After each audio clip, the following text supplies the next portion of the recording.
Pasabog at tadyak ang inabot ng isang lalaking may autism mula sa mga pasahero ng bus sa EDSA Carousel.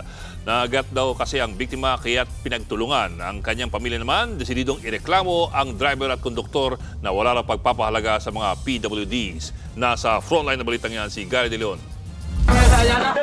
Viral ngayon ang video ng lalaking ito na ilang beses pinagsusuntok at pinagtatadyakan ng kapwa pasahero sa likod ng pampasaherong bus sa EDSA. Ang lalaking nakaputi tila hirap magsalita. Baka sa mukha niya ang takot habang sinasalag ang panggugulpi ng ilang lalaki. Umabot pa sa punto na sinakal siya habang sinusuntok. At sa dulo ng video, bigla siyang napasigaw dahil kinukuryente na pala.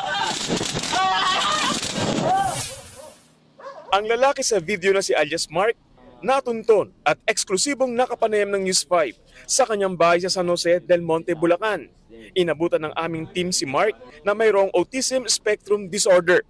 Bagamat hirap magsalita, paulit-ulit na sambit ni Mark ang sobrang hirap na dinanas niya sa mga pasahero ng bus. Nagtamo siya ng sugat sa mukha at sa katawan. BGT sa bus, kulay yellow, red at saka masakit yan. Dede at saka likod at saka kuyente katawan, kuyente. Ay ulo. Kuyente ng ulo. Mag-away, sunto. Sa panakay sa PWD. Kwento naman ng kapatid ni Mark na si Ronnie. Tumakas lang ng bahay si Mark kaya napadpad sa EDSA bus carousel. Takot daw ito sa maiingay kaya nang marinig ang malakas na tunog ng cellphone ng pasahero. Kinagat niya ito sa balikat kaya siya ginulpi. Kung nasaktan man sila dapat hindi naman makatarungan yung ginawa nila. Umuwi po siyang mag-isa eh. Opo. Ayun po yung di namin kung paano siya nakauwi. Kasi time na yun siguro nangihina siya. Pero kinabukasan pa po siya bago nakauwi. Maraming beses na raw umalis ng bahay si Mark pero nakakauwi rin. Madalas daw kasi itong bumili ng mga libro at magazine na binabasa at iniipon sa kanyang kwarto. Sinisisi naman ng pamilya ang driver at konduktor na hindi umawat sa panggugulpi kay Mark. Ganon din ang bus company na hindi nagbigay ng pagpapahalaga sa mga PWD na pasahero. Magre-reklamo po talaga kami dun sa nangyari kasi hindi naman makatao yung ginawa nila. Oo, para hindi na rin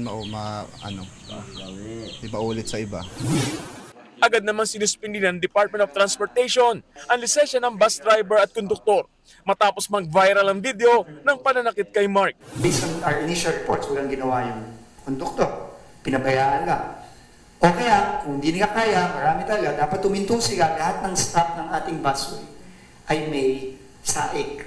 That's a failure of the driver and the conductor. Pananagutin din ng DOTR ang bus company at sasampahan ng kaso sa hindi pagre-report ng insidente at pag-iwan sa PWD na biktima. Sa ngayon, hindi pa raw sumasailalim sa medical check-up si Mark dahil kapos sa pera ang kanyang pamilya. Kaya humihiling sila ng tulong medikal at serbisyon legal.